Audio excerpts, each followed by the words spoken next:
Chères étoiles, je suis ravie de vous retrouver aujourd'hui pour un nouvel enseignement en astrologie sidérale concernant justement les nouvelles énergies stellaires qui vont nous accompagner à partir du 16 juin et ce jusqu'au 17 juillet.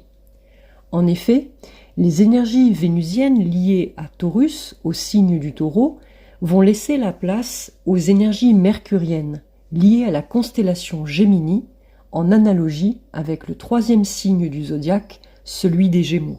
Ce signe astrologique est d'une polarité masculine, ce qui signifie que les énergies dont il est porteur invitent au mouvement, à se mettre en action, et qu'il est plutôt d'une nature extravertie. C'est pour cela qu'on associe souvent le signe des Gémeaux à la sociabilité. Lié à l'élément air, il invite ici à communiquer, à partager ses idées, mais aussi et surtout à se montrer curieux et vif lorsqu'il est en interaction avec tout ce qui l'entoure. Ici, pas de place au calme, mais plutôt à ce besoin d'échanger, de découvrir de nouvelles perspectives ou de nouveaux enseignements, et si possible de toujours rencontrer la nouveauté. Surtout sur le plan intellectuel, car plus que les deux autres signes d'air, il se distingue par ses fabuleuses capacités intellectuelles, sa capacité d'adaptation et surtout sa curiosité sans pareille lorsqu'il est dans un groupe de personnes. En effet, généralement, il est intelligent et souvent plus que la moyenne. Par ailleurs, il est très habile, rien ne lui échappe. Très tôt, il se montrera ingénieux, il aura une compréhension rapide des choses et il mettra tout en œuvre pour montrer qu'il est celui qui maîtrise les choses. En fait, c'est un curieux de tout l'intéresse. Mais c'est comme un jeu pour lui, parce que, ne l'oublions pas, il représente dans les signes du zodiaque cet éternel adolescent. Dès lors qu'il peut trouver de la joie de vivre et du plaisir dans tout ce qu'il fait, rien ne l'arrête. C'est cela, le signe des Gémeaux, ce signe d'air qui est insaisissable et qui pourtant nous fait parfois tourner la tête. Il tient toujours une grande place dans un groupe, il sait se sentir indispensable, non seulement par rapport à ses qualités intellectuelles, mais également par sa bonne humeur, par sa sociabilité, par le fait qu'il s'intéresse aux autres. Il a donc une véritable âme de meneur. Il est surtout très soucieux de la manière dont les autres le perçoivent.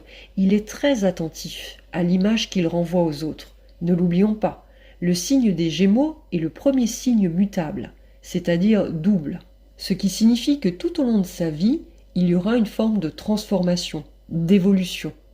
Et c'est cela qu'il peut mettre à profit dans son parcours d'incarnation. Il ne doit pas hésiter à développer davantage l'écoute de l'autre pour enrichir encore un peu plus la qualité qu'il tisse dans ses relations et ne pas rester juste en surface des choses. C'est pareil pour tous les enseignements qui vont susciter chez lui de l'intérêt intellectuel. C'est donc bien ici le piège dans lequel il ne faudra pas que tombent les Gémeaux, la superficialité. Il devra justement prendre à cœur d'aller en profondeur des choses.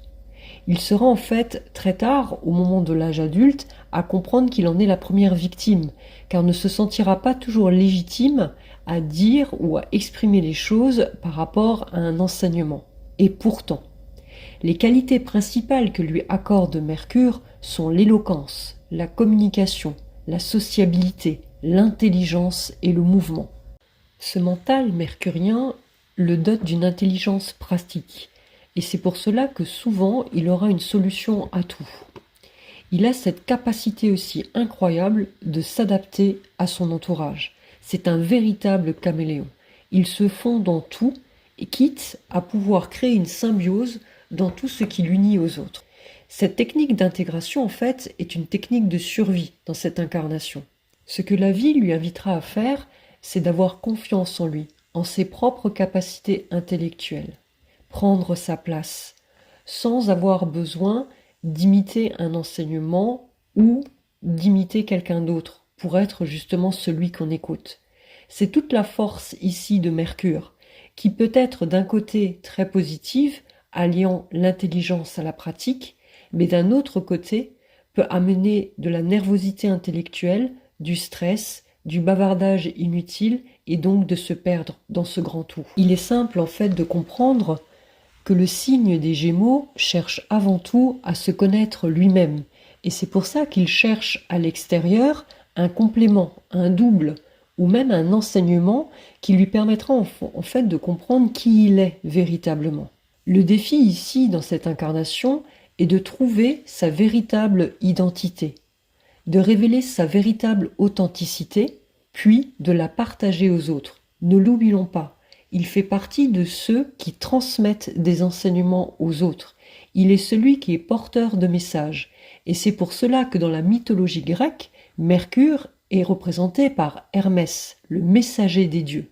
L'analogie faite avec ce dieu de la mythologie grecque, le fils de Zeus, également le dieu du commerce et des voleurs, fait écho en fait avec notre propre dualité intérieure. En effet, les énergies stellaires mercuriennes vont nous inviter tous à choisir. Je vous invite d'ores et déjà à regarder où se trouve le signe des Gémeaux par rapport à votre thème natal de naissance, qui vous donnera de plus amples informations quant à la disposition des valeurs mercuriennes liées aux Gémeaux par rapport à votre thème de naissance qui est, je le rappelle, votre signature énergétique. Ce sera donc une période riche d'enseignements entre le 16 juin et le 17 juillet.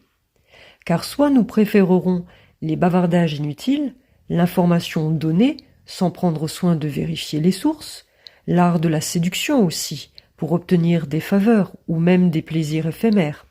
Soit nous choisirons de partager nos connaissances et notre savoir-faire qui résonneront en fait avec notre authenticité et qui permettront à d'autres d'expérimenter la connaissance qui instruit et libère, à découvrir à leur tour toute connaissance et que celles-ci, lorsqu'elles sont expérimentées, apportent la sagesse, ce socle sur lequel on peut s'appuyer. Comment faire plaisir à quelqu'un qui est né entre le 16 juin et le 17 juillet ?